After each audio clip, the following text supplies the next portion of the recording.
Hey, B-Siders. Welcome to another episode of Bravo for the B-Side. This is Jim. And this is Danny. She's back. I'm back. You're back. I'm back. Thankfully. I know. These solo runs are hard. It's just much better with me in it. Well, that too. Yeah. Plus, it's difficult to speak of things without some sort of discourse. Some feedback. Yeah. Yeah. Get it. So yeah, folks, listen to last week's episode. Danny was out sick, and which is unfortunate because she had a lot of things. I did have a lot of feelings about Birdemic that I did not get to share with the world, but this isn't the time. Maybe we'll do some sort of bonus thing. Bonus Birdemic bitch. And rants. Yeah, is what it is. News. We have some newses. We do? We do. So last episode, I did mention that the whole thing about David Ryan Keith's script that came to us, we proved he did the whole thing and it came back. I haven't seen the release date, but he has a trailer out there, folks. So go to Clear Focus Movies and look for the trailers for Primal Games. Yes. Yeah, we've been holding off on naming it because, things can happen. Yeah, it's going to be for everyone to see. And yes, we will be covering it. And yes, we will get David on here to talk about it because apparently it was an adventure. Yeah. Yeah. Yeah. We've heard some stories. And, we'll see what those come out to. Sadder news. We lost Dame Maggie Smith. Yeah. And that's just really sad. Really sad. It was encouraging. I saw Emma Thompson. Yeah. Or Emma Watson. Emma Watson. I know. Well, Emma Thompson came first. So Emma Watson put out, I think, a very beautiful statement on the passing of Maggie Smith, on how it took her to become an adult to understand the magnitude of opportunity that she was afforded being in the same room as this woman. Because when you're a kid, you have no concept, right? I mean, it's just another adult on set.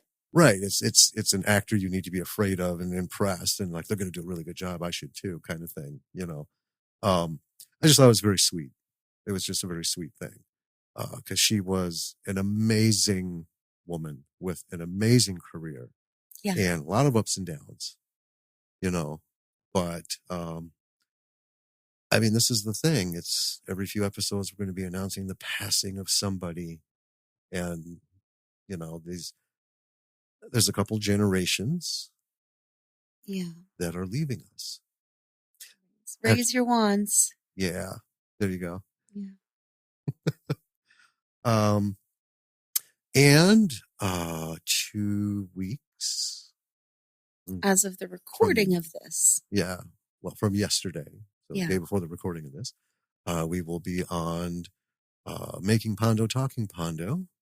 Yes. The Pondo podcast. Yes. It'll be the Talking Pondo version. Because they have kind of two types of episodes they do. Yeah, they announce which one it's going to be. So when they are talking Pondo, then they talk about movies, and we have 2 movies that we're going to discuss between the 4 of us, and they'll discuss between themselves, and it's movie nerd stuff. Yeah, and it's not always down to the super nitty gritty details of like. Almost as if you were there kind of thing. Well, yeah, they don't go beat by beat like we do. They kind of watch the movies and then they just give their thoughts on various things. They tell stories about the production of the movies that they know about. They tell stories about maybe like the release. Movie nerd stuff. Yeah. Yeah. Making Pondo is when they talk with people they have made their movies with. Yes. So, give it a listen, folks, because the folks that they have worked with, they're just awesome. We have only spoken to a handful of people that they've worked with. And they work with a lot of exceptionally talented people. They really do. They really do. And some of the stories are really awesome on how people have kind of they met them and then they sort of like fell into the fold Yeah. kind of thing. And that's just not something that happens in a studio, top studio thing. Right. Like when you make independent film, what you're really doing is you're building a family. Yes. Yeah. And they have, Mm-hmm. and it's wonderful. So yeah, give them a listen and we'll, announce. Us doing this every 2 weeks makes it hard to be timely with announcements, but maybe we'll try to put something. We can put a post out. Yeah, we'll put a post out. Follow the Instagram, folks. Bravo for the B-side, and we'll chuck something out there. Give that episode a listen. Trying to think anything else that has been newsworthy. We have yet another script who has yet cleared yet another beginning hurdle for yet another competition. Oh yeah, it's in the bucket of what is it, like quarter finalists right now? Quarter, yeah, semis this week. Yeah. They'll announce which we'll be in. And then comes the long slog. Do we make it to finalists? And will this be the one?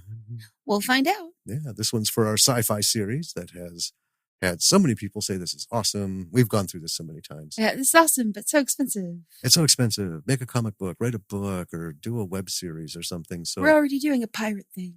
Yeah. Or yeah, have something in this wheelhouse. Yeah. Or space. Sure. Space. Always something in the space. Fucking space, man. Anyway, I think that's really all there is.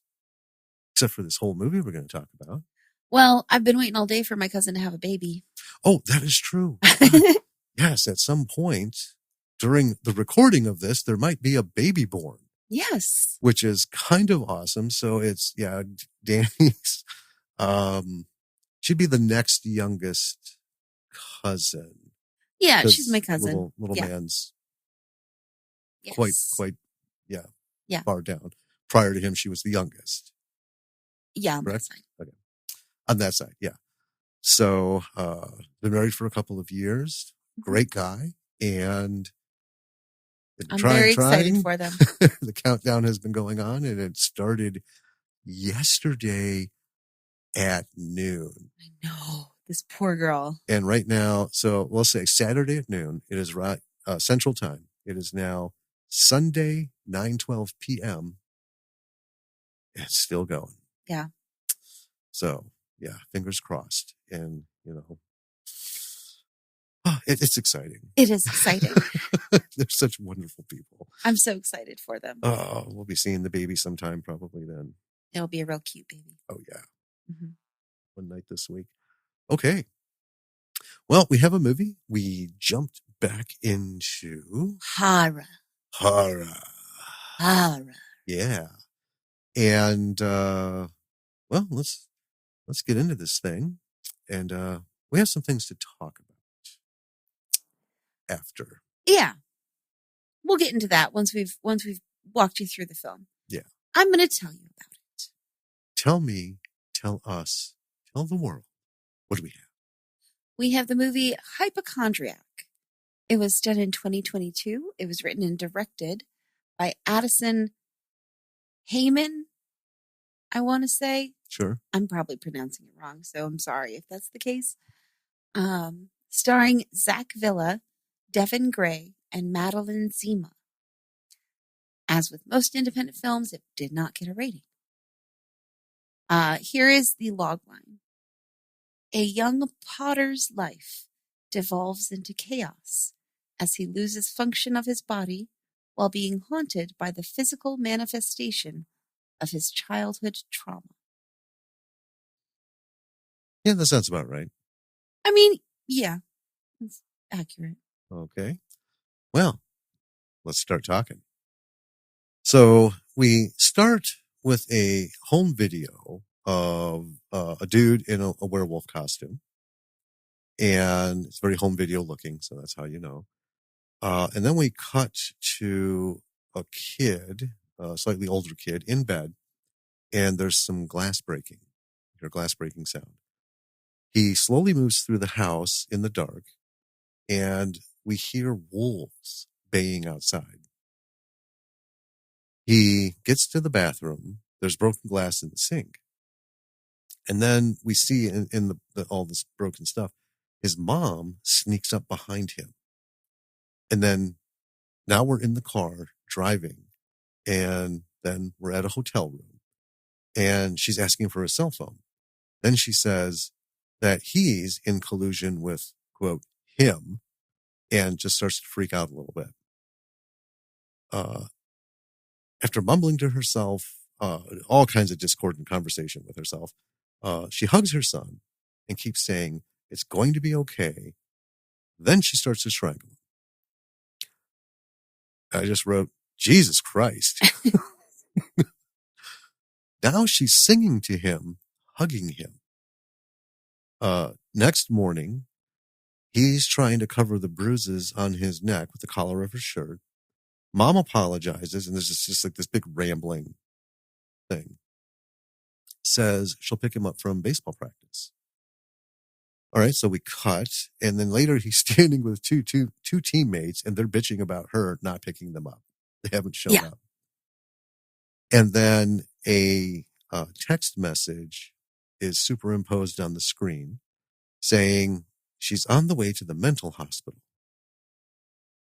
And just a quick note, there's a lot of text messages throughout this, and they're superimposed on the screen. So, it's been said. Now you know. He gets home. He calls out for his dad. He finds him upstairs reading. He tells the boy, don't go in the kitchen, that he'll clean it up in the morning. So, of course, the kid goes in there. And it's a huge mess with this big, the kitchen knife. That one shape, size kitchen knife that is everywhere is lying on the floor. Then we see on the screen 18 years later, and then we see someone working with clay, and presumably it's the kid grown up. Right. It's a nice transition. We have a montage of him working with clay, firing up a kiln, dancing while working. So he's just all over this, the shop. He's jamming. Yeah. Having it on. And in there, he's texting and dancing. And then he opens this closet door. And there's this young woman in there who we learn is Sasha. She is in there having some sort of a meltdown. Yeah, she's having a panic attack. Yeah. So he's trying to help, getting her to focus on something. And it's interesting because he does a well-known exercise for this kind of thing on when someone is having a breakdown like that, steering them in. It's not so simple as look at my finger, 1, 2, 1, 2, So I thought this was actually, Yeah, I thought it was actually very nice. Yes. He ends up succeeding. There's, moments here and there. And getting her to do the crap rap. Yeah. Or to do crap rap. And it's I don't like rap anyway. This wasn't particularly good, but bingo, right? It hooked her and it got her, and he ends up pulling her out of this panic attack. Later, he's talking with his boss. His phone rings. It says it's his mother. He freezes for a moment. And this was just the beginning of this woman in this movie, his boss. Oh, yeah. She's something. She's just out of the blue says if he was straight, she would totally date him. And so up to this point, we've had a bit of a roller coaster. We've had this kid, this weird thing going on. Weird dad kind of thing. Yeah. Right? The whole thing with mom. And, he's at work and his coworkers, got some issues and he helped her out. And then this woman, which through all of this struck me the most odd. I mean, there's that level of, this is stuff with life that happens and goes on. Right. Good and bad. But this woman was like a wild card, absolutely inappropriate. You know, and I wasn't sure if this was a setup or not for something down the road. It's Right. just, I actually felt creepy.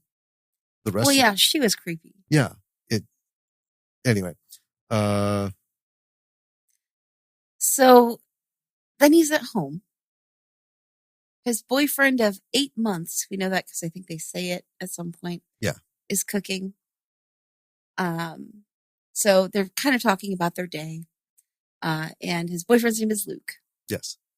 Luke asks, and I still don't know the main guy's name. The mom called him Lindo, but that doesn't sound like a real name. Same here. Yeah, I didn't get his name till later. Yeah. Anyway, so Luke asks if he wants to have brunch with Luke's mom on Sunday. And then Luke is like, oh, I fucked that. Because we learned that he's told Luke his mom is dead. Yes. Right? And so Luke's like, oh, sorry, if you don't want to go. And he's like, no, it's fine, So this is where I wrote, there's already a lot going on in this movie, so I'm going to do the best I can with my notes. Lindo has received a package of some kind. And inside is just a bunch of like random stuff, DVDs, notes, cards, stickers, handwritten bullshit. Yeah. And there's a voice memo. There's a little voice recorder in it. Yes. He plays it, and it's his mom talking, telling him not to trust Luke. She goes on about a bunch of stuff, but at the end, she's like, "Don't trust Luke." Right. Can I stop for a second? Yeah. So for me, this was super confusing. Yes. Okay. Because I was finishing up a note when that bit happened. I thought he had, because of the Mother's Day conversation. Yeah. I thought he had gone and like pulled a box of his old shit out. Oh. Right. And so I'm looking at this and I'm thinking, why did he save all this stuff? And then he finds that recorder and plays it. And I'm like, well, no, wait a minute. Is this real? Oh. What? It took me a second to recalculate Mm-hmm. and recalibrate the whole situation. But yeah, you got to keep your eyes on the screen, folks. If you don't have to take notes, let me tell you, this one, it's a watcher. It's tough. Yeah. So then there's another interaction with his boss. She's like this airhead rich kid. She's not super nice. No. Anyway, he's unloading a shipment of clay at work, and he's sort of struggling with it. Clay is heavy. Yeah. And then this like wolf appears briefly, and he falls. And then he's talking to his boyfriend. His boyfriend calls him Will. So now I've got his name. Yes, I called him Dude up to this point. So then he's having a conversation with Luke. And then Luke says something like, I can't remember the exact wording, but it's something that his mom said in the little memo thing. And he ends up dropping a plate. And then mom calls again and says that Luke is not kind. You can hear like dogs and wolves outside. It's already very confusing, this film, like what and when and where we are. Right. And then at work, Sasha's asking him about Luke, and Will is uncomfortable because he's had this conversation with Luke where Luke's like wanting to know stuff about him. Right. And he says that he's uncomfortable with that. And then Sasha mentions her grandmother's cabin and says he can use it if he needs to get some time away or like go with Luke, have whatever conversations they need to. Mm-hmm. And then Will experiences some dizziness again, kind of like with the boxes, and he sees these like weird things on his skin, like big boils, or not boils, but like giant blisters. Burns? Yeah. Like big burn blisters. Yeah. But they're almost like rectangularly shaped. They're very strange. Because he will see them again. Yeah.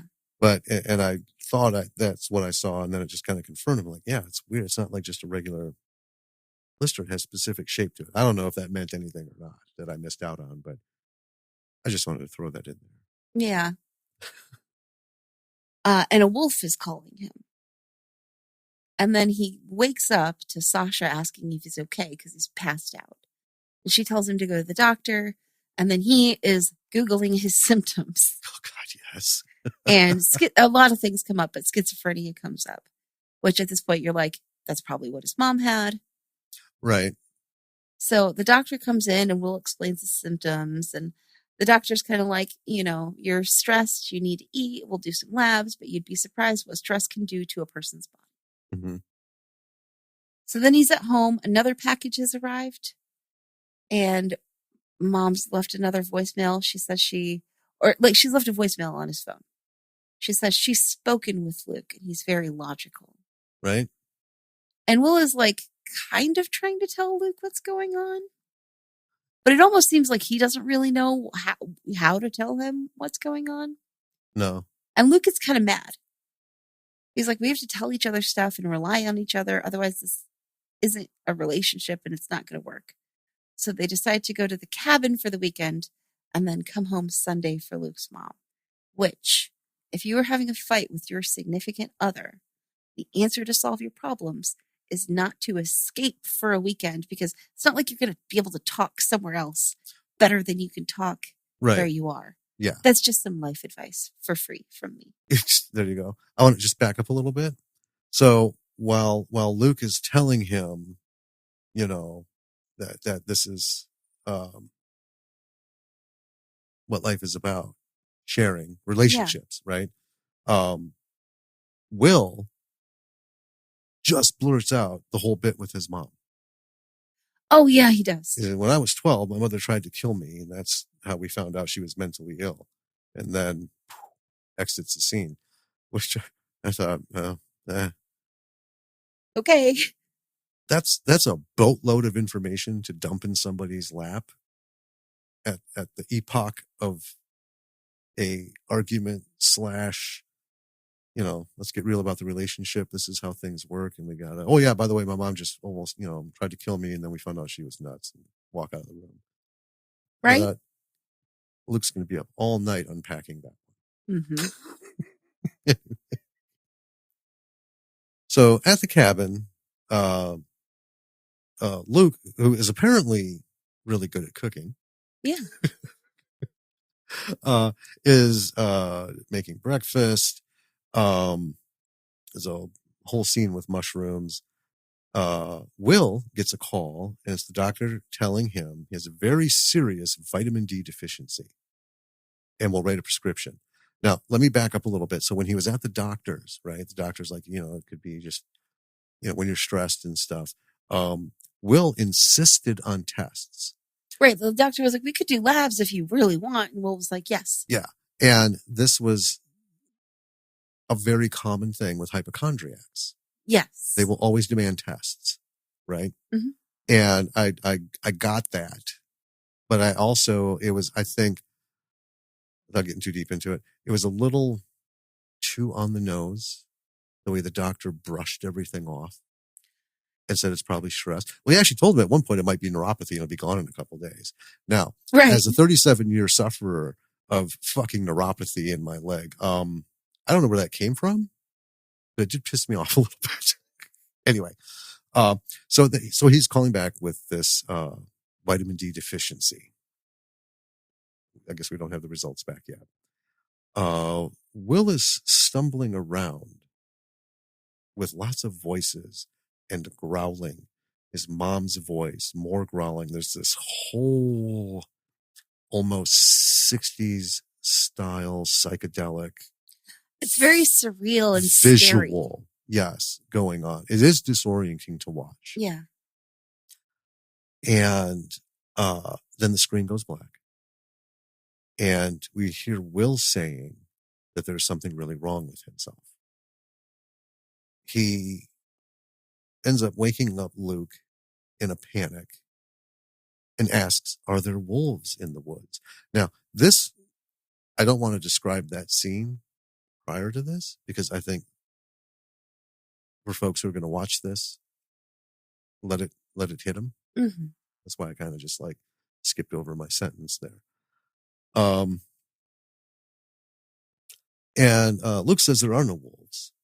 It's just the shrooms. Later, Will is in the hot tub. This one's not a giveaway because it's in the trailer. he hears sounds and then hears something calling his name.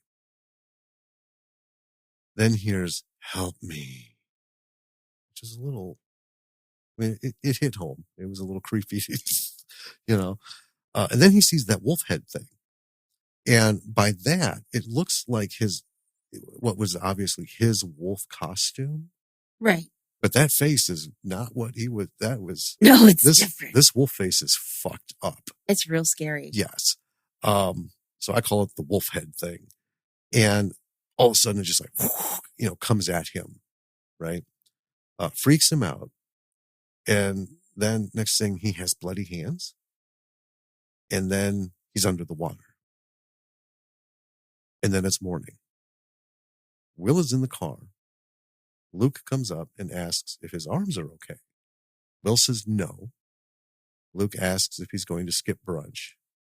Very kind of... like he's expecting it. Yeah, kind of like, I knew this was going to happen, but not outwardly. Yeah, like Luke's very irritated. Yeah.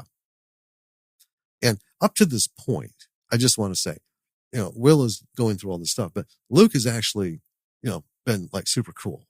Well, he has. And he's actually upset because Will, back during the trip, was like, can we actually postpone talking about my past because it's making me very anxious? And Luke is like, oh my God. Okay. Sure. Right. Yep. Okay. So anyway, he gets in the car, they start to argue, and he's like, we're learning stuff about each other. And he said that today he learned that Will is manipulative. Mm-hmm. And he wasn't buttery about it. But no.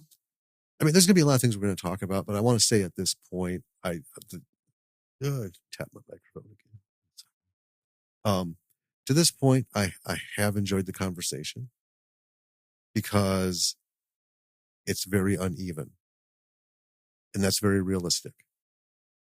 Yeah. There's somebody who's not in control of things, and there's somebody who's in control. And I don't mean controlling the other person, but Luke is very much in control of himself.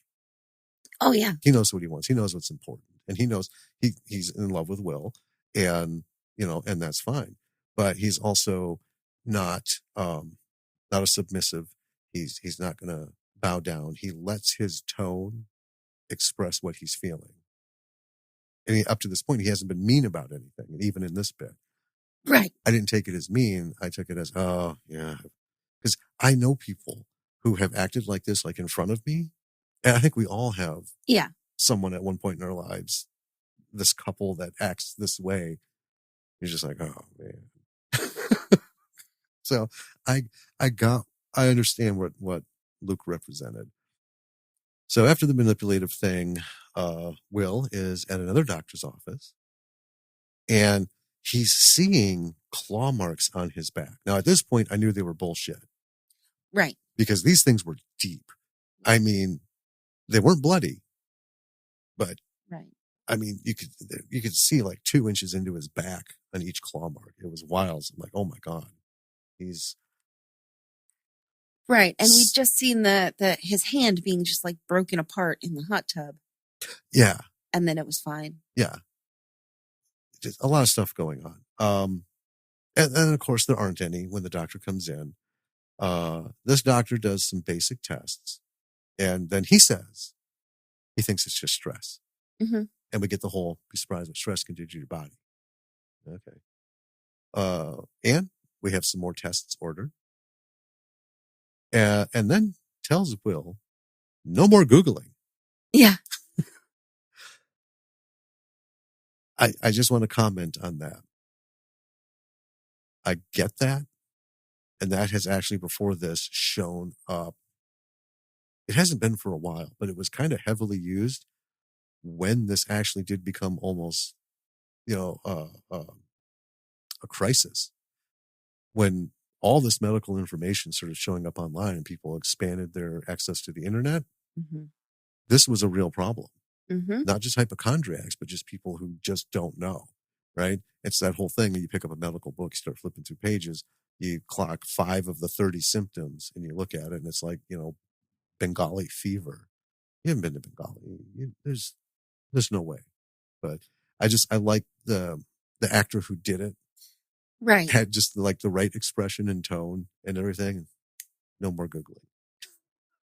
I thought that was, I enjoyed that. I don't know. I do think if you have been like trying to see a doctor for months about something and like no one can figure out what's going on, that at one point maybe start doing a little research of your own, educate yourself on different stuff. But especially if you have like health anxiety, as a lot of people do, don't Google your symptoms because only the worst thing pops up. I mean, well, and that's it. And it's just it. You hit the right word, anxiety. Yes. Your anxiety is going to make you see the words differently. And pretty soon you're not even seeing the words. Your brain is formulating the worst information and everything. And it could be talking about lollipops and kittens on the screen, right? But that anxiety takes over and you're not getting information. You're just killing yourself. So no more Googling. And tells him to take some time off. Oh, yep. Take some time off. And do you want to take this part? Well, so he goes to work to tell his boss that he needs to take some time off. And she says, well, if you need to do that, then I'm going to have to replace you. So he can't take time off. So then he's making pottery again. He hears a message from his mom through his AirPods telling him or calling him an idiot. And then, I mean, there's like a lot of noises. There's loud sound, more sounds. It's like he looks at the loading door. I think it's the wolves again, but I can't like understand what's going on. And then it seems like someone is stuck in the kiln. And he opens the kiln and reaches his arm in while it's on the kiln. Yes, full burn. Okay. And this is not, so if you're imagining a kiln, one of the things you're probably imagining is one of those like top loading kilns that are smaller, right? Something from art class in 8th grade. This is a large kiln. Industrial. With a large sort of like cooler sized door that you open. So he cracks the door open, sticks his arm in while this thing is on, and kilns get very hot. And there's a wolf in there like burning up. And he's like trying to help it. And he has severely burned his arms. And then we have him like with the bandages on. He's talking to Luke. Luke is asking him what is going on. Is it his mom? Luke says that she's emailed him, or that Will's mom has emailed him. And Will gets very upset about this, says that Luke lied to him about talking to his mom, blah, blah, blah, and they should break up. So Will goes to stay with his dad. And he is asking him if he can call a psychiatrist. And the dad is like very disconnected. This dad is like apathetic to the point of some sort of clinical problem. Right? He is exponentially worse than he was at the beginning of the film when he's just reading the newspaper and he's like, don't worry about the kitchen. I'll clean it tomorrow. Right. I had him as just aloof and invalidating. I mean, it couldn't be any further removed from this. He might as well not even be there. Right. I mean, not a fan of Dad. No. Luke gets another message from Mom saying that she's in Puerto Rico hiding from people. Yeah. And then he thinks something is in the bandage in his arm, so he's like crushing his burnt arms up. Oh, God, yeah. And Dad finds him in the kitchen with a cat having a panic attack. Like, so he's holding this cat. He's clearly in the middle of freaking out, and Dad just basically ignores him. Yeah. All but steps over him to like get a soda. I mean, that kind of just disregard. Yeah.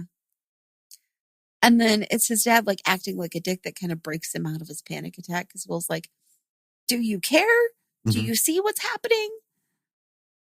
So then he's at a psych office And he sees this like dog poster on the wall that has actually shown up a couple of times. Yeah. It's dog. Like this little princess dog. Yeah. It's very strange. I know. It winks. Yeah. Every time you see it. Yeah. Just real subtle wink. It's creepy. It is creepy. There's a lot of things this movie does well about creepy things. Visually, there's a lot of things that it's subtle enough not to be obnoxious. Mm-hmm. Like stopping the movie and someone coming in and saying their piece and then leaving. Yeah. Right. But it even though it's subtle, mm-hmm. you don't miss it. Right. Like, oh, that thing again. Right. You know, and it's like, I think this is maybe the third time this poster has popped up. Yes. But it's the first time I wrote about it. Yeah, because it's just been repeated over and over. You're focused on other things. Yeah. But in this scene, it was more prevalent mm-hmm. in the scene than the other ones. Yes. It was there, but we were so focused on what else was going on. Yeah. And I thought that was that directorially. It's well done. Was, yeah, a good visual. Yeah. So he tells the psychiatrist that he needs to know if what's going on isn't real. And if it isn't real, like he's seeing this wolf, he's worried that he's schizophrenic like his mom. And the psychiatrist is like, why do you think it's a wolf? Why a wolf? Right. And he's like, I don't know. So the psychiatrist ends up prescribing him antipsychotics. Yes. Because something is very clearly wrong with him. Right? But mm-hmm. what? So then he's talking to his dad over dinner. Well, can I say something? Because there's a key thing here. Okay. Just before he leaves, and this was kind of weird because I didn't there was nothing leading to the connection. This was like a C- scene. Mm-hmm. She says, "Do you remember what I told you before you left for college? Run." Oh. I'm like, well, oh. He knows her? Yeah, he's seen her before. It's the same one that he saw before. Yeah. Before, like when his mom's breakdown happened. Right. But that was a kind of an important piece. Nothing had been alluded to that at all. Yeah. But yeah, I stopped what I was writing and I made sure to write that down. I'm like, wait a minute. But that's all. He just told you to run. Right. And we got nothing more. And spoiler, there'll be nothing more about that. That was it. Good stuff. So then he's talking to his dad over dinner. And his dad tells him that he dressed like a wolf for Halloween every year in elementary school. Mm-hmm. Although the video of him dressed as a wolf at the very beginning, he did not look like an elementary school kid. He looked like a teenager. But we're just going to sort of glide right past that. And Dad says that one year Mom was supposed to take Will trick-or-treating, but instead she broke into the law firm and like took a bunch of stuff. Yeah. And then Will says that he wants to go to Mom's house, which is the house that he grew up in. He wants to go there the next day to like, I don't know, look for stuff. Yeah. I mean, Dad argues just take your meds and it will end. Right. Which, I mean, sounds like, maybe that's why Dad's so disconnected, because he's just sick of this garbage. I mean, maybe. I mean, this is so much to talk about on the back end of this. Yeah. The thing about that line, take your meds and it will end, Will asks, what if they don't work? Mm-hmm. And then Dad, this guy's a fucking piece of work, man. I tell you. Looks at him and says, then you'll become like your mother and end up in a mental hospital. With that, not even that much emotion or intonation, right? Just kind of like, just get the fuck out of here. I don't want to deal with this. So, Will is now in a car, being driven. There's a voicemail from Mom. She's blathering again. I stopped trying to figure out what she was saying and to track it, because I'm like, she's just going off.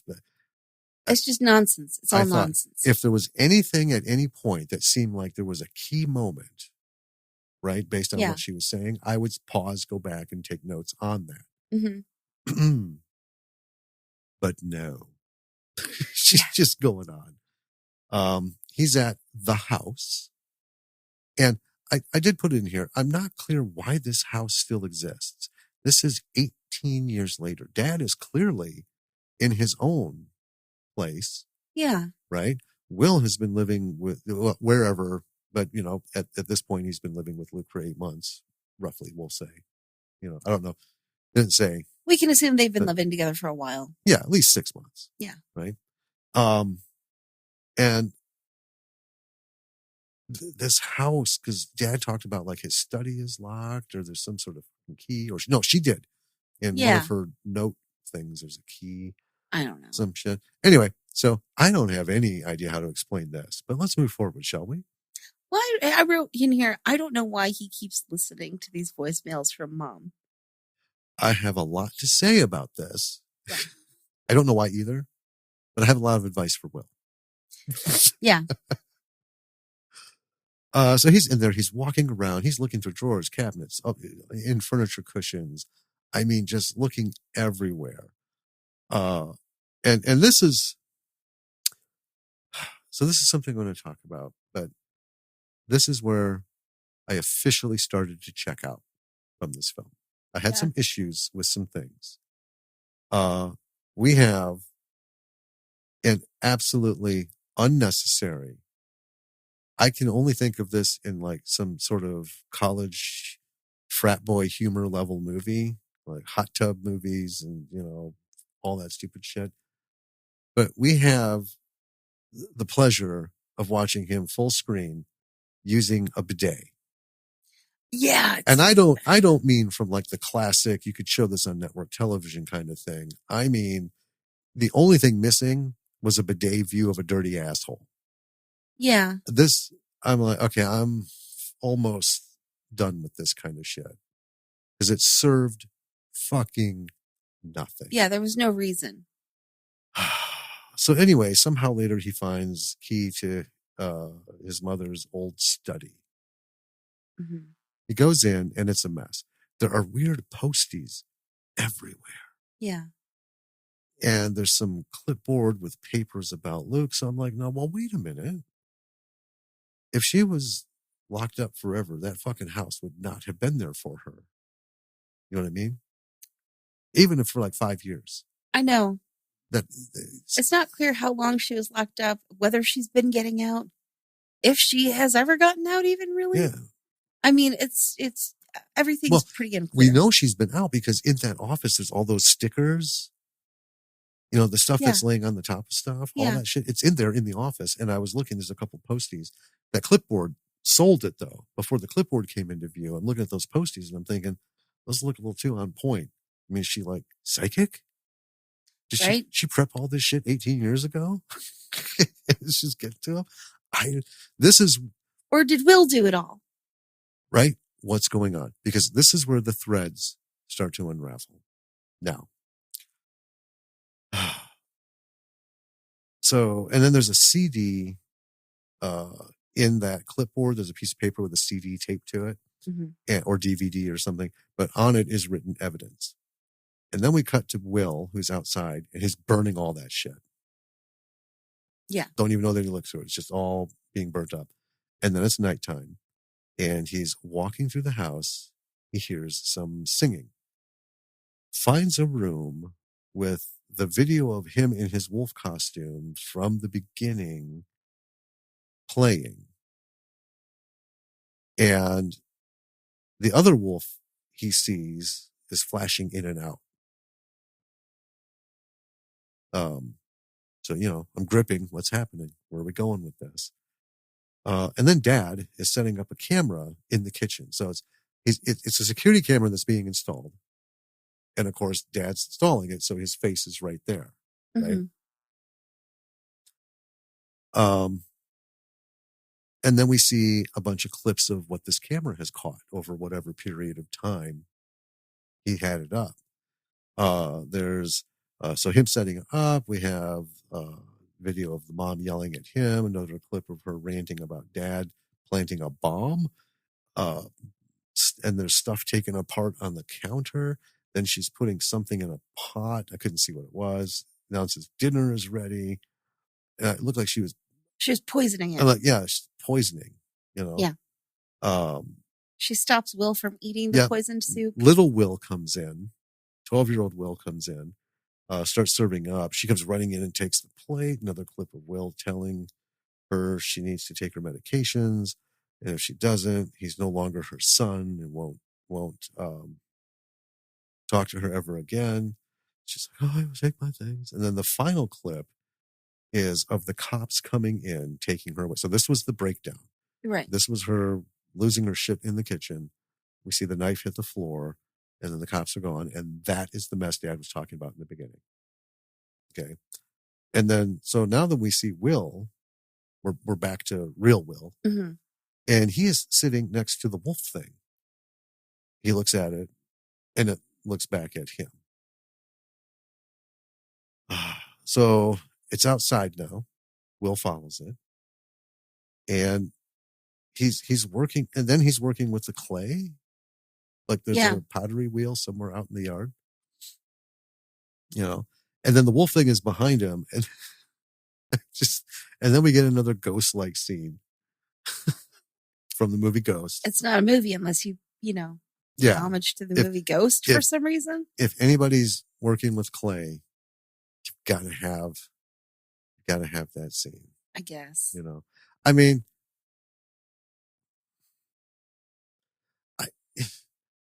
on its face, it's not bad, right? It's back in the 90s. Patrick Swayze, doing his thing. Everyone got it. But the problem is, those of us who lived through it the first time have had to live through the horror of being absolutely inundated by this fucking scene done so many different ways for commercials, comedies, movies, whatever. I remember when that movie came out. I remember watching it. I remember going, like, I guess Patrick Swayze is kind of hot, but this movie isn't that good, honestly. It was so cheesy. I was just going to say it. It was so campy. Oh, my God. He was on Saturday Night Live. Yeah. After this, skyrocketed. And they parodied the fuck out of this. And he enjoyed it so much you could see it.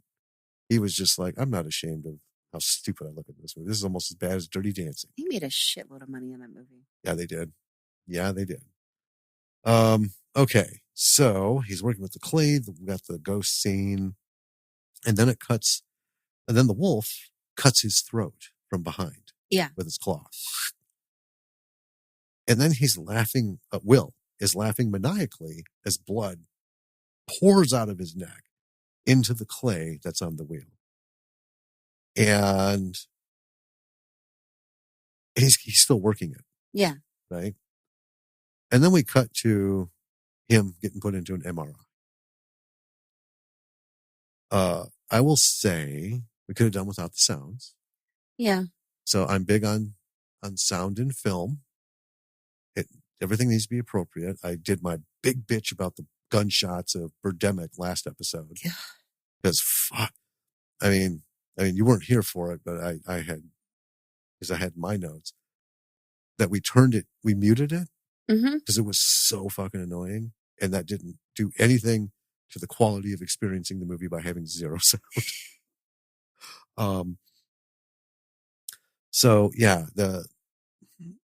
and if you haven't been in an MRI, folks, or seen a movie where it's happened, find a metal trash can, lean over it, stick your head in, and ask your partner, friend, or whatever to just bang that fucker with a bat. That's what these things sound like. Yeah. Like we don't, and this was like real life decibels. We didn't need that. I was super annoyed by that, and it took a long time for it to go away. Okay. Then we cut to a hospital room, and there's that stupid dog poster again. Yeah. And we got another doctor comes in and says the MRI is clear. Tests show he's healthy. Will asks, what if the symptoms keep going? Doc says, see a psychiatrist. Will says he is. And then the doctor says, Oh, well, it can take see a psychiatrist and get some meds. And then he says it can take weeks or months for the meds to kick in. Yeah, because he's only been on them for like 4 days or something, according to him. Yeah, hasn't been that long.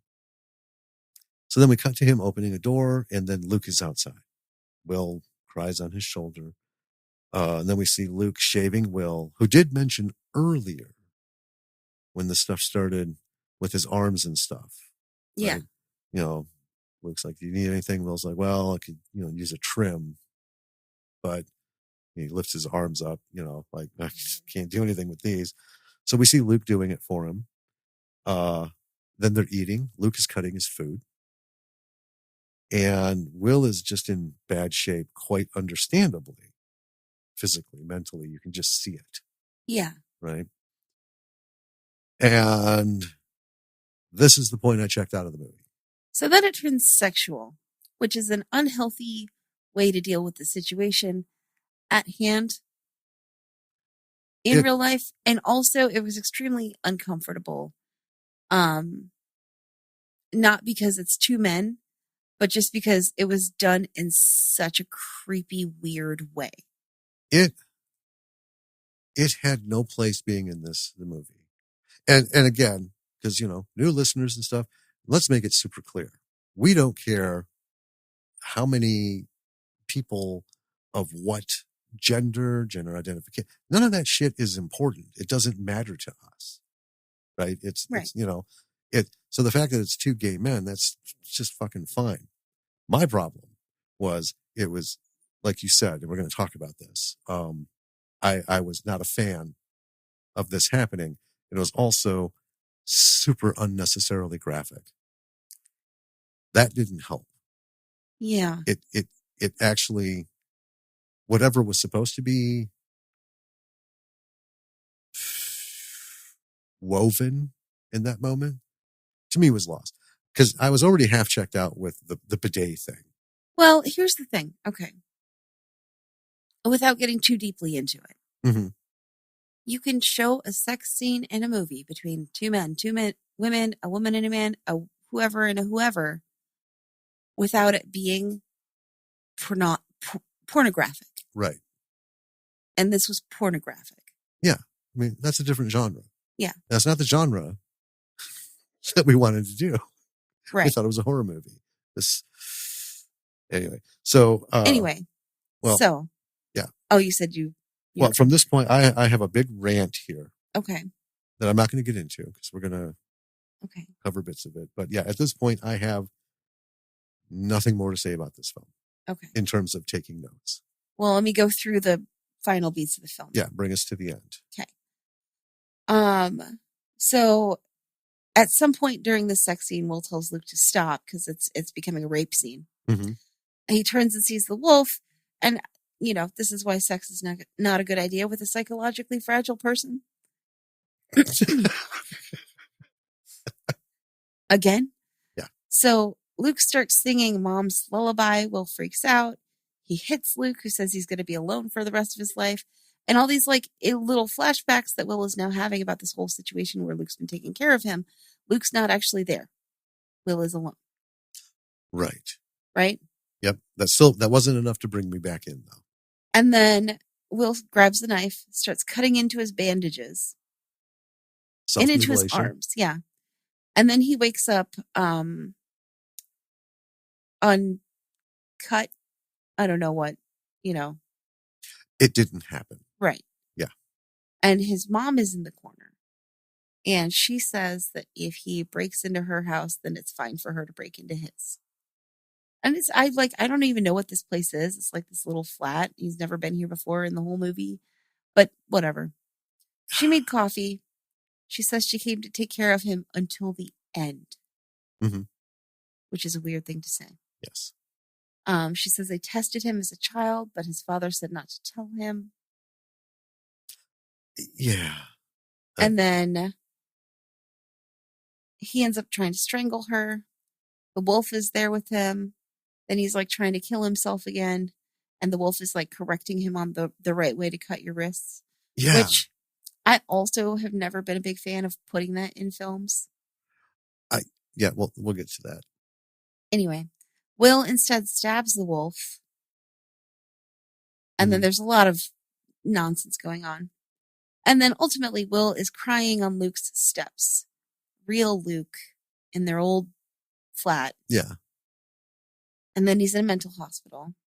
He's talking to the wolf. This doctor comes in, asks how he's feeling. He says, better. And then while they're talking, like, the wolf goes away. Mm-hmm. And then he was worried that he had killed his mom. But apparently his mom... The doctor says that his mom was there 30 minutes ago, but they told her to go away. They wouldn't let her see him. Right. He was not. No, that was not something that he needed to. Well, they made that decision for him. Yes. Yeah. And she asked him if he's willing to do the work to feel normal again. And then we've got a little montage of him doing like physical therapy and some other stuff. Mm-hmm. And then he's sitting on a bench when Luke approaches and sits near him. And the wolf is sitting on the other side. Yeah. And that's the movie. Yeah. So, strap in, folks. Because we have some thoughts. We have thoughts. Not just on the movie itself.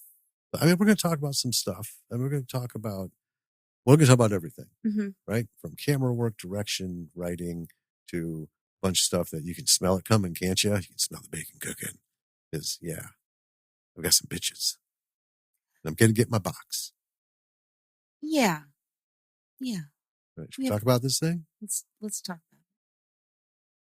All right. So before we get into talking about this film, let me just say, go to our Patreon.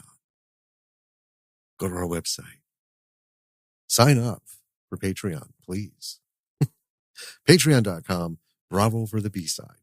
You can also go to our website, lordsofmissworldproductions.com, and there's a Patreon link for the podcast and for the production company. It's important that we get people signing up because we, need to have this podcast pay for itself. Yes. And, right now, patrons, when we get more folks, then we'll offer some more things. But right now you get the episode a week early, which, it's a pretty good deal. All of our episodes are on there, and once they're released to the public, they are always there. So even if you're not you just need to be a Patreon member. Right. So if you're thinking about it, you can go back if you want to listen to them through there. It's on Apple, Google, Amazon, Podchaser, blah, blah, blah, all these other places. But please sign up. $5 a month. Well, it says 4 instead of 5, even though it was 5. But there's a lot of stuff going on with like the Apple Store and where you pay from and this and that. And so I don't know. We only have one tier. Sign up for it. Yes. It's $5. Maybe you'll get it for 4. I don't know what's going on. I don't have enough time to care. But also check out our YouTube channels. We have Bravo for the B-side, where we turn the audio into video. People like watching it like that. We have our Lords of Mistworld Productions channel, and we have B.F. McGillicuddy, Observations of Earth, B.F. McGillicuddy, which will, I keep saying it, which will eventually come back to life. Yes. Just time. But we're getting there. Yeah. BF's got a lot of stuff to talk about. So, yeah, hop to those things, sign up, and check us out on Instagram, Bravo for the B-side. Correct. And, when you see things, like them, share them, give a review on whatever platform you're listening to. It's just, all this stuff helps. And this is the modern era. It's all algorithms, and you just got to click a lot of buttons and do a lot of shit to make things matter for folks. Like Indeed. us. So there it is. I'll probably say it one more time before we pop off. But let's talk about this movie and the things about it. So, first of all, let's start with the good. Yes. Visually, this movie is excellent. Yes. It can be not in an off-putting way, but it can be confusing. Yeah, and I think it's meant to be. Yes. It's meant to be visually confusing and upsetting and disorienting. Yes. And it accomplishes all of those things. Yes. And not for nothing. It looks good. We watch a lot of movies. Birdemic is a good example of one. It looks like it was done on a home Panasonic little, little guy in the drawer of that. Yeah, those little handheld video cameras. This movie, just okay, if I may, if that's what you have, there's nothing wrong with that. That's what you have, right? There was some equipment, a little bit of cash on hand, clearly, and they made the most of it. So it looks really good. It looks very professional. I mean, the sets are they're fine. They're a little bare bones. They're a little like, this doesn't look like a real apartment that somebody lives in. It looks like a show apartment kind of thing. But yeah, I mean, it still looks good. Yeah. I mean, maybe a little more thought could have gone into the set designs, but overall, they look professional. Yeah. The acting is very good. Yes. Yes. There is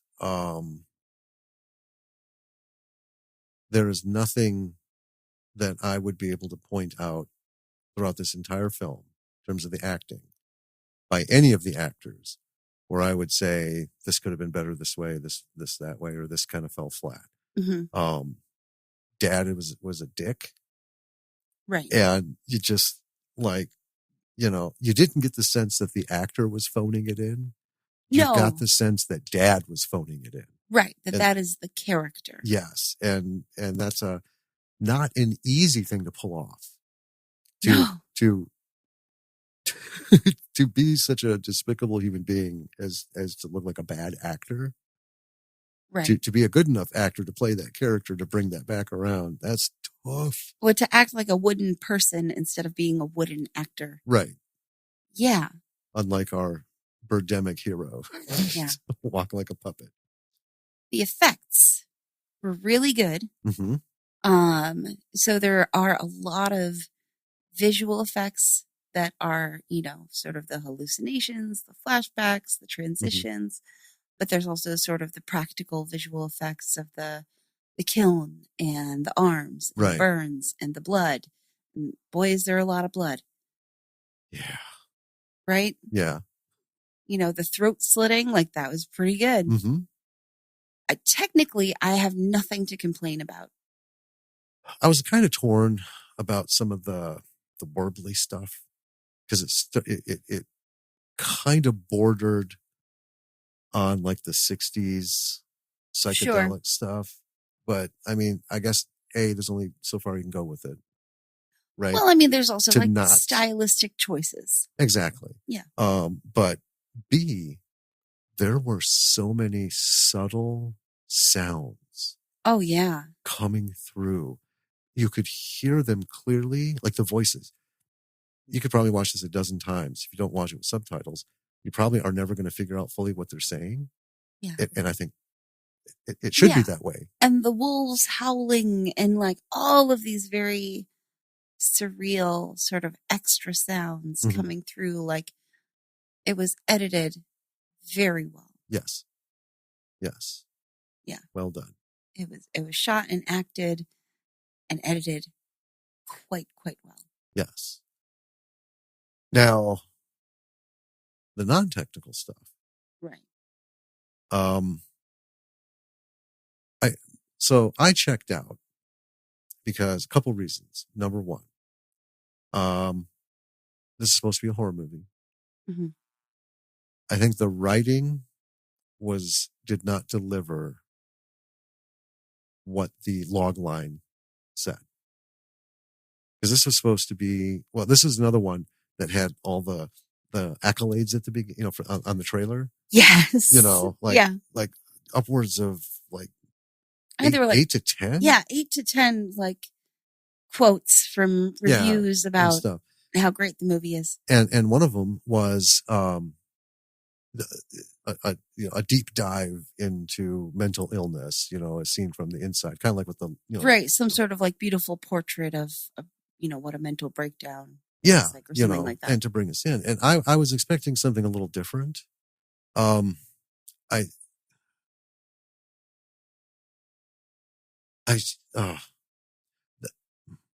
it was clear to me that the director, who is also the writer, now from the direction standpoint, boom, like we just said, great. Yeah. But here's the problem. From the writing standpoint, not so great. Both of us are very close to and have been very close to people who have actually suffered a variety of mental illnesses. Right, up to and including full-on breakdowns. Yeah, breakdowns. We're talking about schizophrenia. We're talking about bipolar. We're talking about, depression, manic depression. Just go through the gamut. Anxiety. Yes. I mean, the list goes on. And we're not alone in that. Everybody. I mean, it is not uncommon. Right. Everybody goes through this or knows somebody who goes through this or has helped them. It's not an uncommon problem. And that is one of my main beefs with this film is kind of like going back to All We Had, where they romanticized poverty. Right. This is romanticizing mental illness. That's exactly how it came off with me. So where All We Had missed all of the layers in between those scenes, right? The web work. We didn't have the web. We didn't have those connectors. This didn't really, well, first of all, and we'll come back around this for other things. I know you've got some words on this, but in a movie, in any movie, right? I am adamantly opposed to sex of any kind, especially for shock value in a film where it doesn't fucking do anything. And for Birdemic, that was my whole thing. Everything that happens on the fucking screen that comes out of somebody's mouth moves the plot forward. Needs to have a purpose. Has to have a purpose. These, because I wrote some, quiet bitching at the very beginning. Because like Will, he's always talking about fucking and this and that. And I'm like, no, nobody is like that. No. I'm just going to say no. People who are together, we have comments to each other. Everyone who is together, we're all sexual beings. There's nothing wrong with that. But I'm so tired of this like overreach depiction in LGBTQ films where I'm like, oh my God, really? Is this what we're going to take 10 minutes on? I get it. They're two people. They're in love, obviously, and you can show them in bed, but we don't need to go Tommy Wiseau level ridiculousness with sex. Right. Right. Because that was the most painful fucking movie. I mean, I think we clocked one at almost 11 minutes. Is that one? I mean, I don't think there's ever been a movie that's made me more uncomfortable with a sex scene than The Room, which is the Tommy Wiseau film. Yeah. So it's not who or why. It just didn't do anything. Didn't do anything bringing up all this sexualization. It just, it was like a shock value or, like you said, a style choice. Right. Okay. Well, it was the wrong choice. It didn't illustrate to me.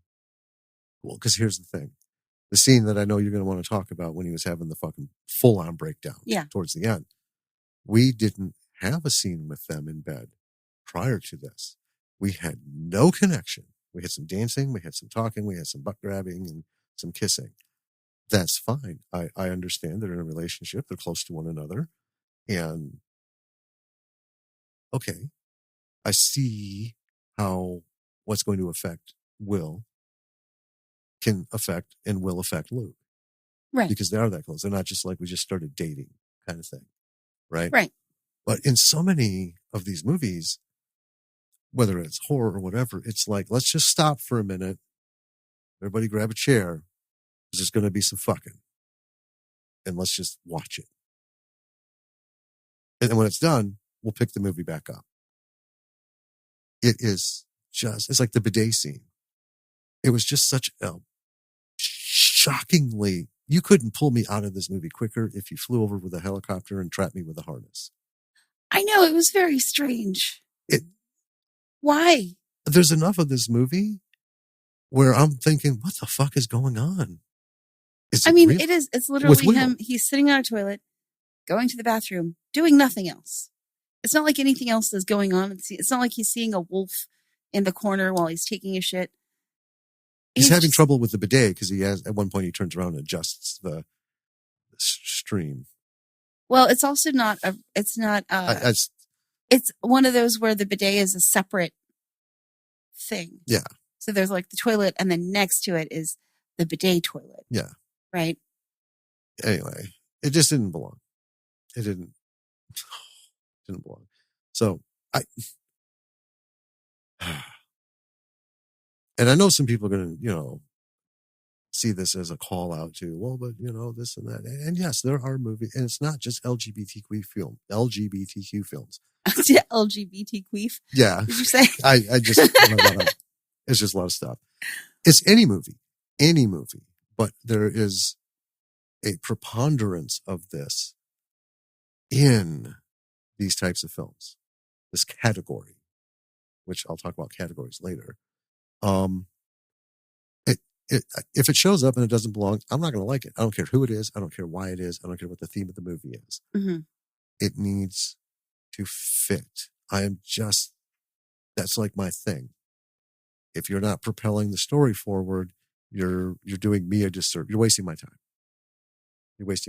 It's almost like you just couldn't figure out how to catch or surprise. Anyway, what bugged me most about that not belonging is that time could have been used to live up to the horror. Yeah. Of the aspect of this being a horror film. I was a bit let down from the horror aspect.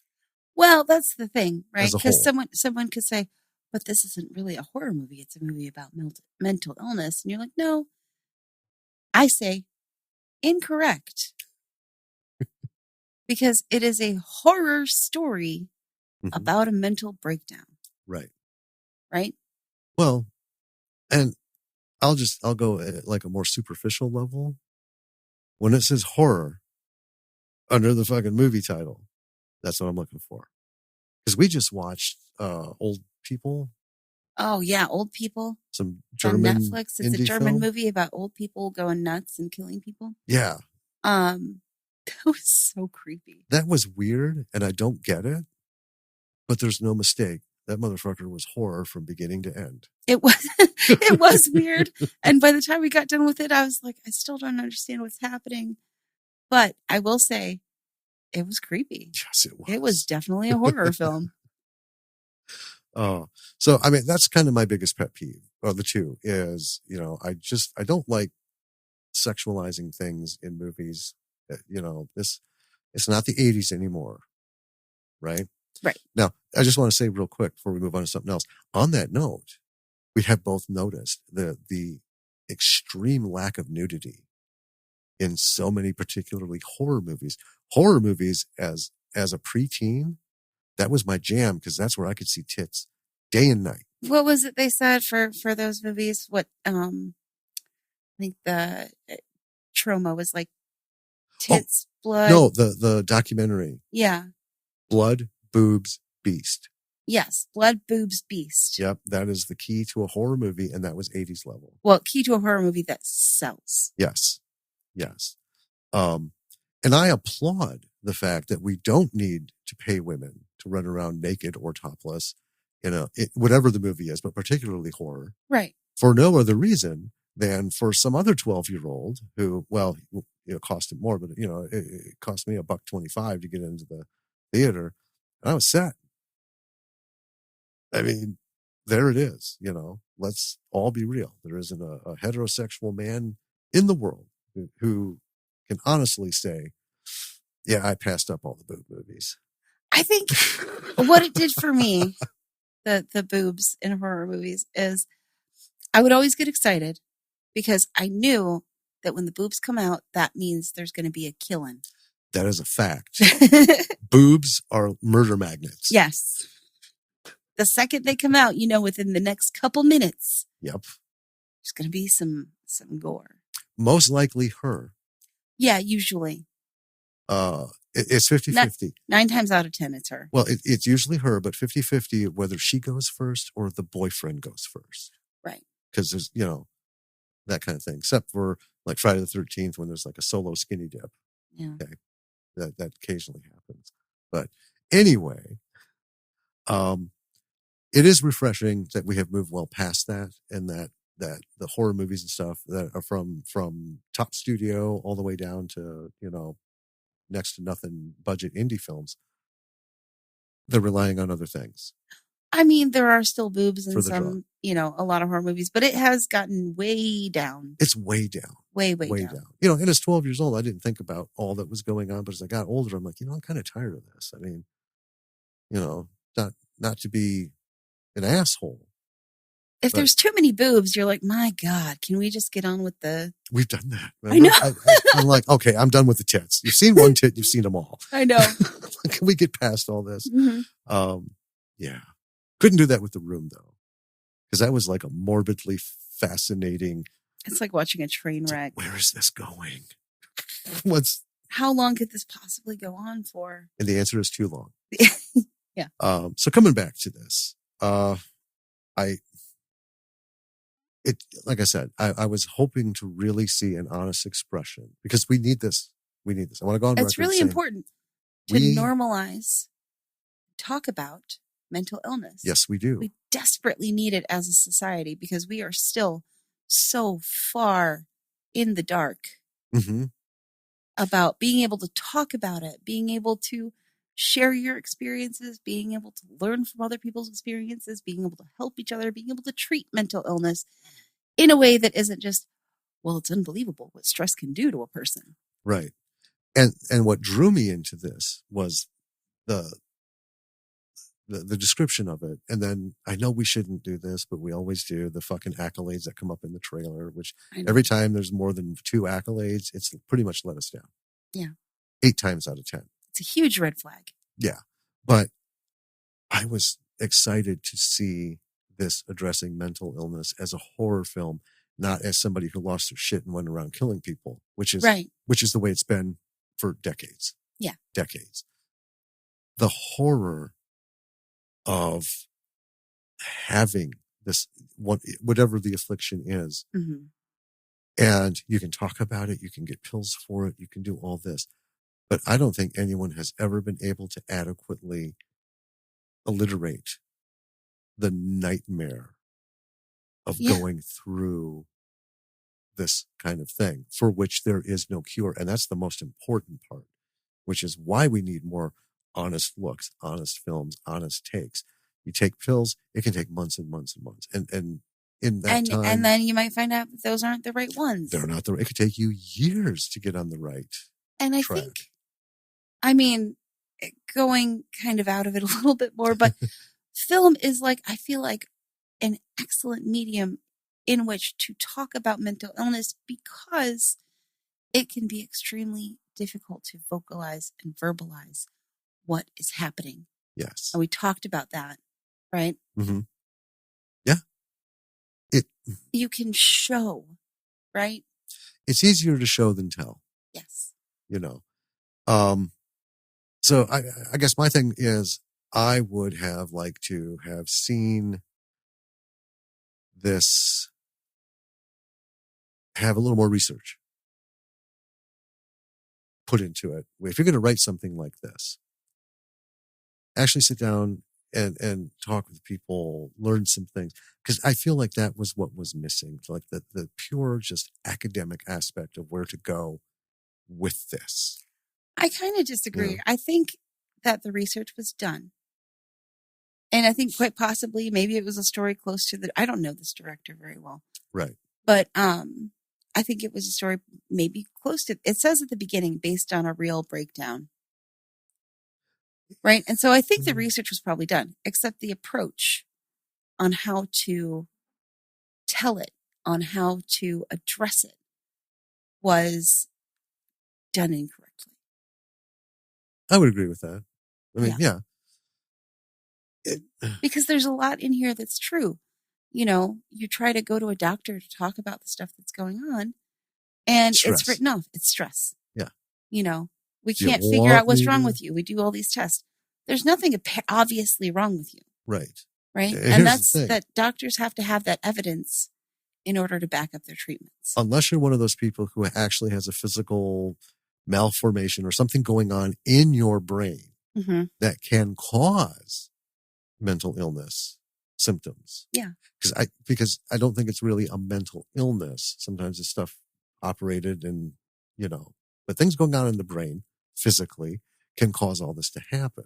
Right. A tumor could cause it, right? Yeah. But in most cases, there is not anything physical. Right. An MRI is not going to pick that up. I mean, we're at a point medically where we don't even know what causes migraines. I know. Right? Yeah. And so just because we don't know what causes a thing doesn't mean that thing doesn't exist. But that's what you're going to be told. Going to doctors, going to, even counselors and psychologists. They're going to try and teach you like coping mechanisms and stuff and maybe give you pills, but you don't know. Right. It's the Wild West. It is. We'll get there. Eventually one day in somebody's lifetime, it'll happen. But so my big thing on this is I feel like the mark was missed. The opportunity was lost. And I don't want to get into too much because I know you want to talk about what you had mentioned earlier. So I'll let you get into that. So a couple of things.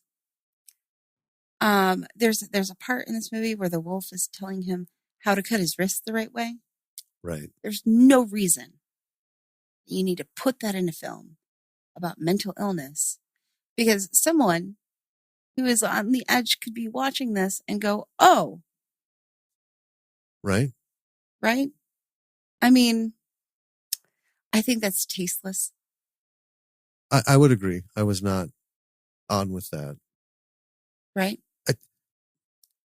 I feel as a filmmaker, here's the deal. So from the beginning of the first film ever made up till this moment in time, there have been so many filmmakers who have had a message, and it's easier to sit you down for 120 minutes and do a whole play about something. But in there is the message. So many messages have been conveyed to us through film, just like with art and any other form of art, right? And there's nothing wrong with that. If you're going to do that, I feel like you have an obligation. You have an obligation as the person steering this or sculpting this or painting this or whatever. You actually need to think about the people you're trying to get the message across for. Right. Right? So if you have a movie that's anti-suicide, right? Last thing you need to be doing is having diagrams and lectures and shit in the film on how to do it. Right? Because when you do something like this that has a message, you're asking these people to come see this. Yeah. And to me, I would hope the message is a couple of messages. Number one, you're not alone. We know. And we get it. Two, this is as much as I can try to interpret what's going on with you. I want to show people how hard it is. Whatever's going on with you, it's not easy. Right. Right. I understand.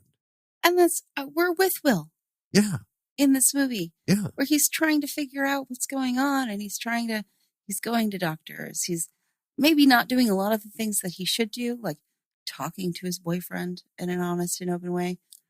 But that's a reality. But it's difficult. It's so difficult. It's super difficult. But he's trying. He understands something is wrong and he is afraid. And he has, his fear is reasonable. Yes. Because it is genetic, right? And to be constantly told that nothing is wrong is extremely upsetting and a real thing that people deal with all the time. Absolutely. And I'm with you, Will. I'm with you 100% of the way up until, what even was the ending of this film? Like, what were we supposed to take from it? So here's two things. One, the ending, which will come in a second. And then right before the ending, the super breakdown and the weird rape scene. Yeah, that, and you said it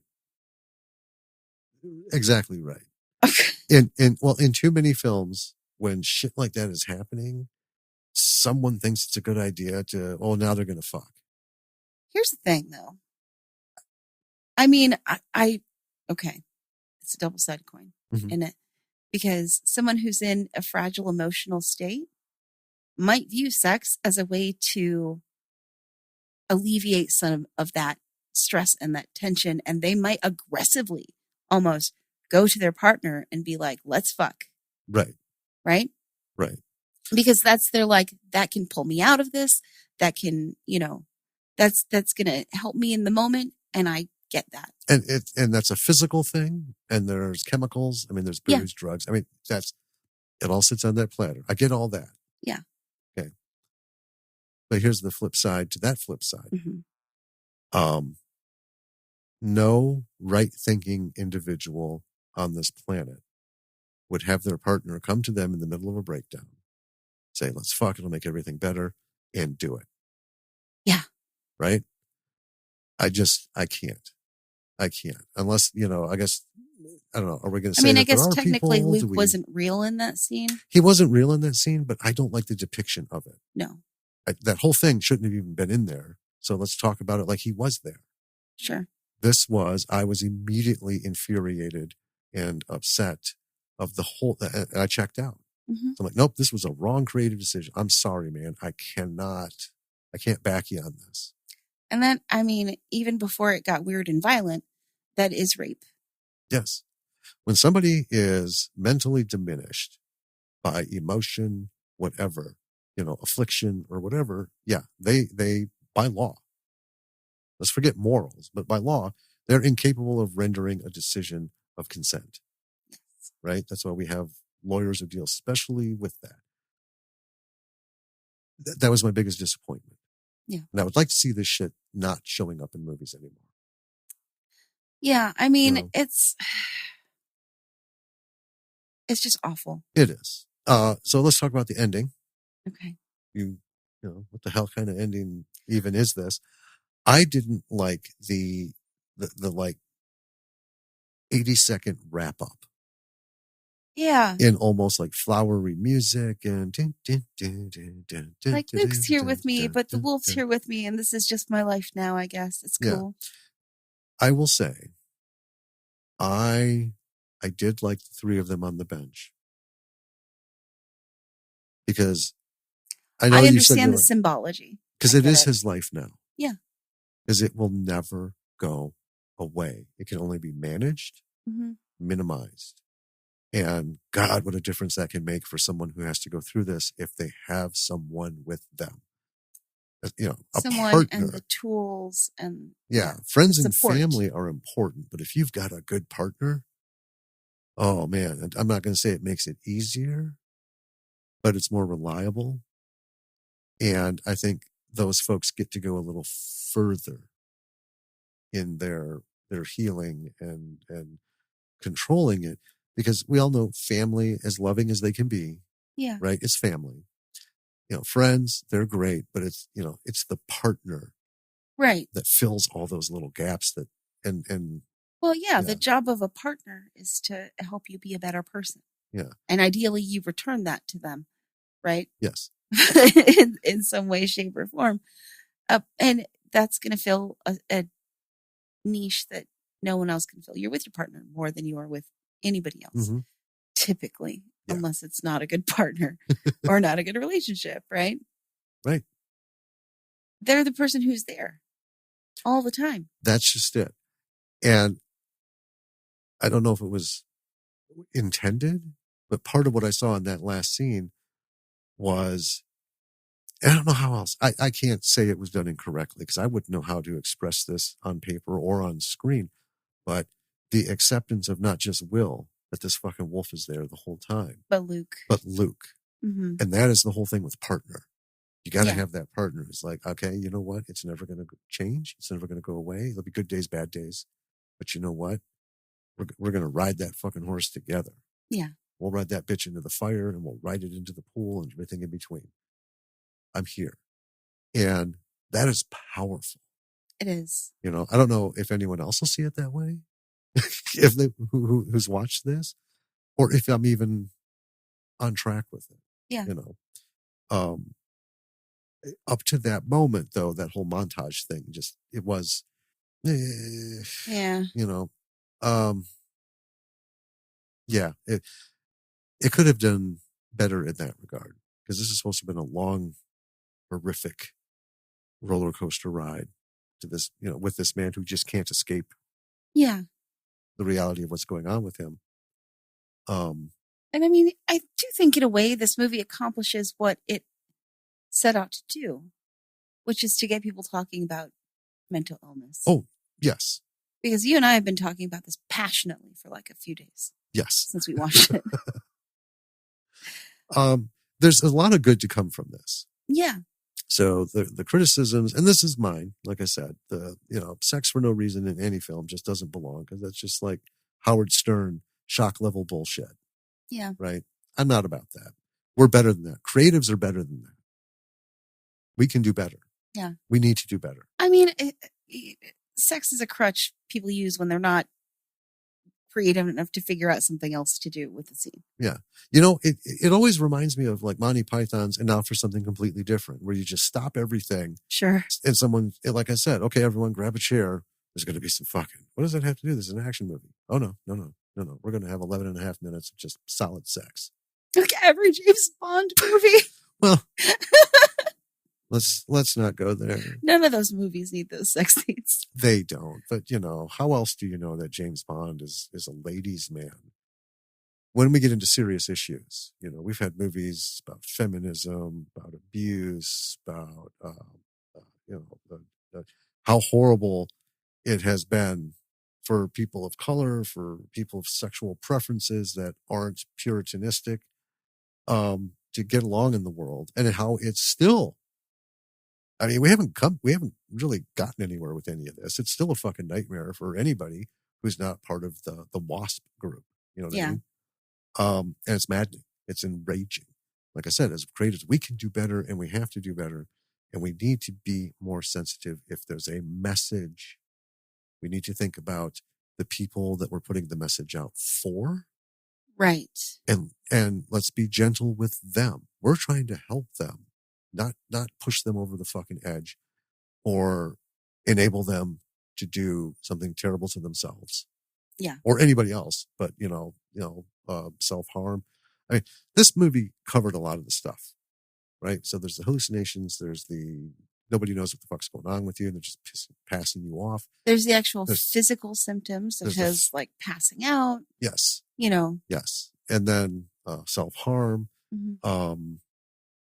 thinking of harming others. Right. Right? Like his mom tried to kill him. Yeah. That wasn't just made up bullshit. Well, and then he thought he killed his mom during his big break. Exactly. There's, the interrelationships. Like, it's a lot easier for him to help Sasha than it is to help himself. Yes. We talked about his snide comment. Yes. Yeah. On when she has her panic attack. Yeah. She's like, well, who was it? Who helps you get through yours? Yeah. Like, oh, I do it myself. He's like, I don't have panic attacks anymore. I've fixed myself. And in that moment, I thought, dick. I mean, a little bit, yeah. Okay, but as it goes on, that's the thing I did like about this movie, is it made you think one thing, a reaction to a scene or a person or whatever, and then a few minutes later, you're like, hold on. Yeah, let's back this up. Wide picture. I see now. Okay, that's his coping mechanism. Mm-hmm. There it is again. Time for you to go to bed. Yeah. Well, in all fairness, I would have turned it off, but folks, I'm on call. Yeah. I can't silence my stuff. So I really respect the writing in that regard and the way it was filmed. There are a lot of things very well done.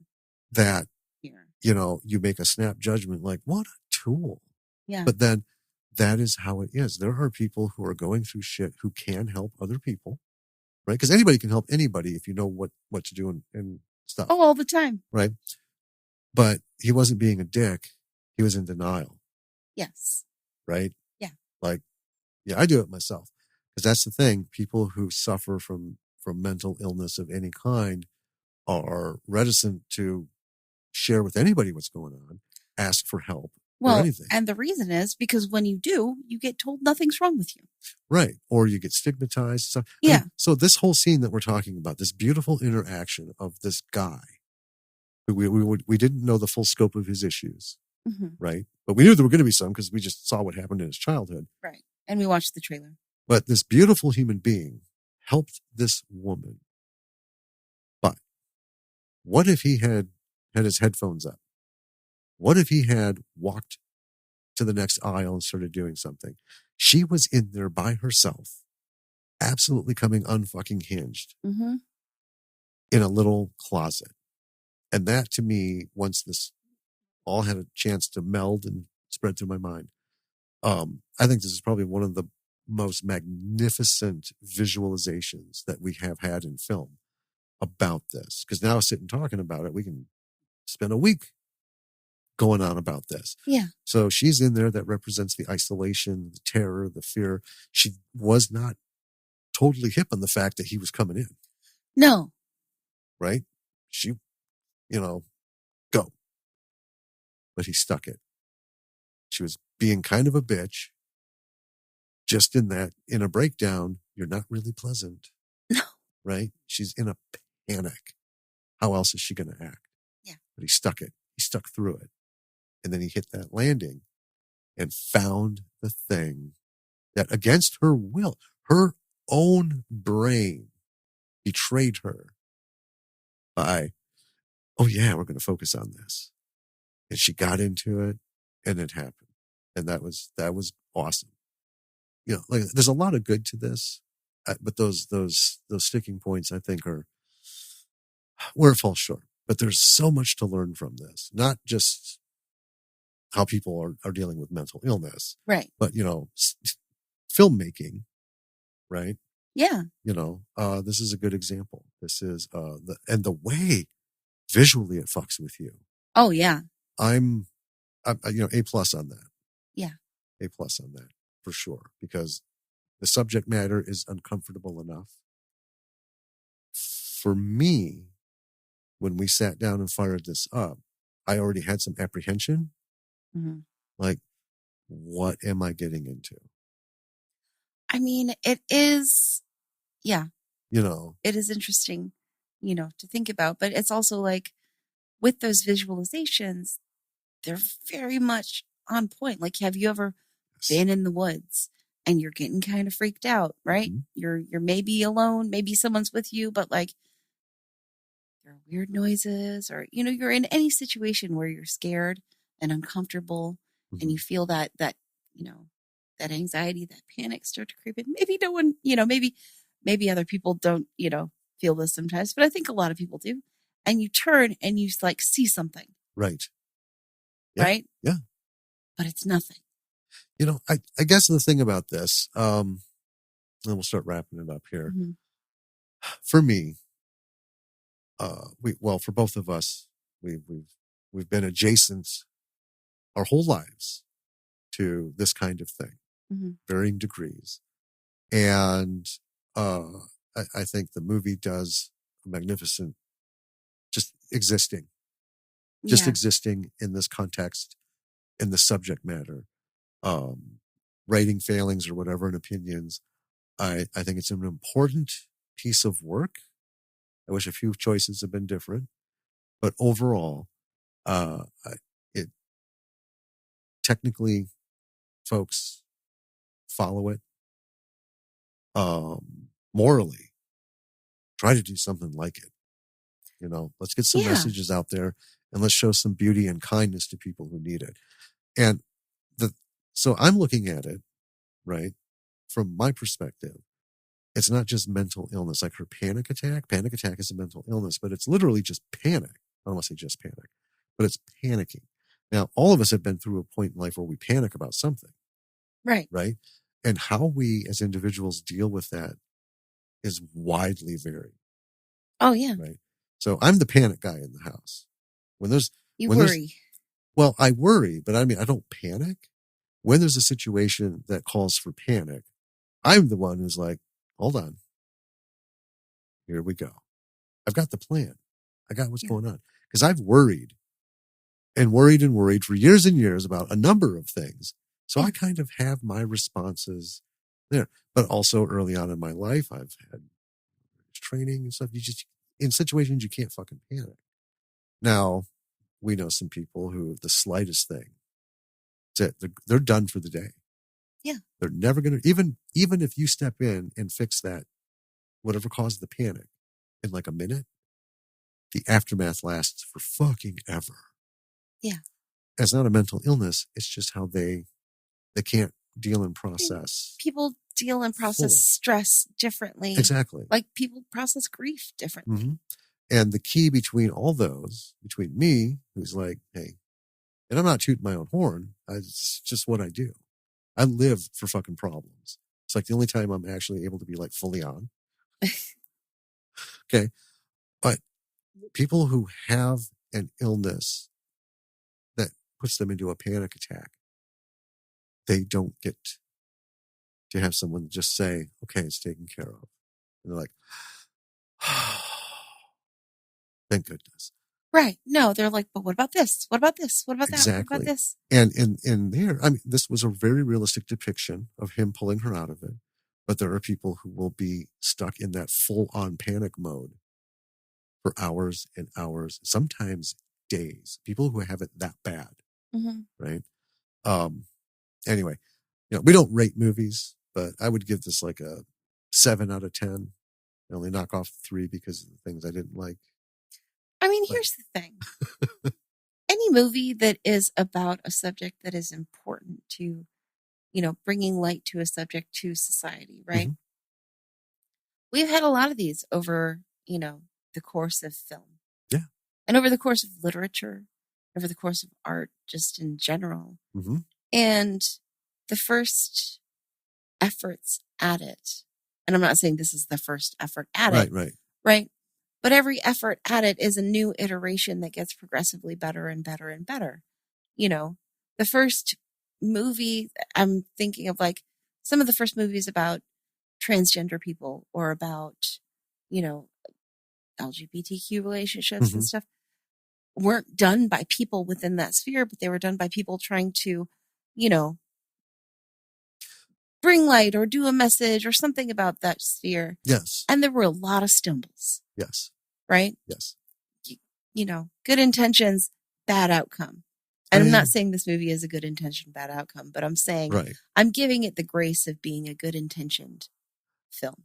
And it is. And it's actually a good outcome. It is. Like I said, there's just those couple moments I creatively have huge disagreements with. Yeah. But overall, it's worth seeing. There's a lot technically, folks, that you can learn from and aspire to achieve. And it like I said, I'm glad it exists, and I hope people do. I hope our listeners watch it. I hope more people see it. Mm-hmm. It jumps also back to, before we dive off of this, I had mentioned about categories. My biggest gripe, and longtime listeners will know this, I hate that we categorize movies as LGBTQ. I hate it because I'm hoping in my lifetime there'll be a day when I wake up where we don't categorize it. I know why we do. I know why they are categorized, right? But I would just like to wake up where it's normal, because it is normal. Yeah. Right? I hate having to put terms to things. I hate having to put names of colors and ethnicities to people and orientations and identities and stuff. I hate that we have to do that. And I know we have to do it because we have to do it to bring it out. Yeah. We have to bring it to the notice. And it's just like such a fucking endless battle. And I know this has nothing to do with film, folks, but I just want to wake up where nobody can categorize anything like this anymore, because it's just fucking normal.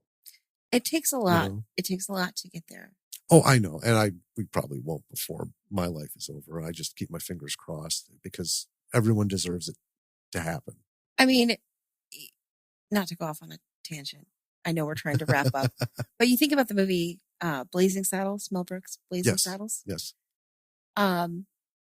People who watch that movie now, who are unaware of or don't consider the time that film was made in and what it was talking about at that point in history, look at Blazing Saddles and go, what the fuck? Who watched this? This movie is wildly inappropriate. Yes. Right? And it is wildly inappropriate. Yes. But the point of that was to draw attention and make fun of those things that were wildly inappropriate. I mean, what Mel Brooks was doing was jabbing and poking at the people who were, not putting Black people in film. And lead films. Right. As leads in films. Yes. And, all that other stuff that he was talking about. I mean, he pokes at anti-Semites, obviously. Mm-hmm. Right? He pokes at a lot of people in that movie. But if you don't have that context, that movie is just a wild, it is a wild ride. trip. And that's so funny because people who see, and it's not the only film. Right. It's not the only film. There's a lot of films that were like that were confronting the inappropriateness of everything at the time. Yes. The TV show, I've mentioned it a couple of times, All in the Family. Yeah. Man, that did not age well. No. Right. But I got to tell you what, folks, Carol O'Connor and Gene Stapleton, Edith and Archie Bunker, right? Archie Bunker is wildly racist. He's just everything bad. Yeah. That character is everything bad. But as a human being, the actor was one of the most loving, open-minded, and he agreed to take this role. And he's like, we're going to do stuff with this. Yeah. We're going to put everything on screen. And we are, at the end of the night, we're going to make America watch it. Yeah. And put it, and that's what they did. So back then it was inappropriate for its time, but people don't understand that level of inappropriateness is not the same as today's level of inappropriateness. But the intentions were to bring us from then to today. Yes. Where we have slightly different kinds of inappropriate. Yeah. Right? Which means there's been a little progress. And I hope in 20 years, 10 years, 20 years, someone will watch Hypochondriac and be like, wow, what a wildly inappropriate movie. Because we'll have moved so far past, into the discussion space. Wouldn't that be just the best? Right? Long story short, folks, the movie's good. Again, hit the Patreon, hit the website, everything. If you go to lordsofmisrule.productions.com, there is an email link to contact us, info@lordsofmisruleproductions.com. Talk to us. Yeah. Do you just want to talk about an episode? Do you disagree with us? Do you agree with us? Do you want us to watch something? Did you do something? Were you in something? Do you know about something? Yeah. Let us know. Tell us what you're working on. We've said it before. If it's something we can see, we'll watch it. We'll cover it. Got to be ready for it. Yes. Got to be ready for it. Because we're honest. And, maybe we'll have you on the show. If you work in the industry, behind the scenes, let's talk to you. Let's talk about the music that you write. Let's talk about how you light things. Let's talk about some adventures you've had on sets that, we don't normally hear about. Yeah. I love talking to anybody in this business. We talked to a script doctor. Yeah. On this show at one point. Yeah. Because it's a thing that happens. Yeah. And it's interesting and good to know, So. All with right. that. Yeah. Well, we'll see. Well, we won't see you, will we? No. I just fumbled that so bad. That's okay. I do it all the time. Oh my gosh. I think I did it last time too. Blah, blah, blah, blah. This is Bravo for the B-side. I'm Danny. And I'm Jim. Thanks for listening. Until next time. Bye, B-siders.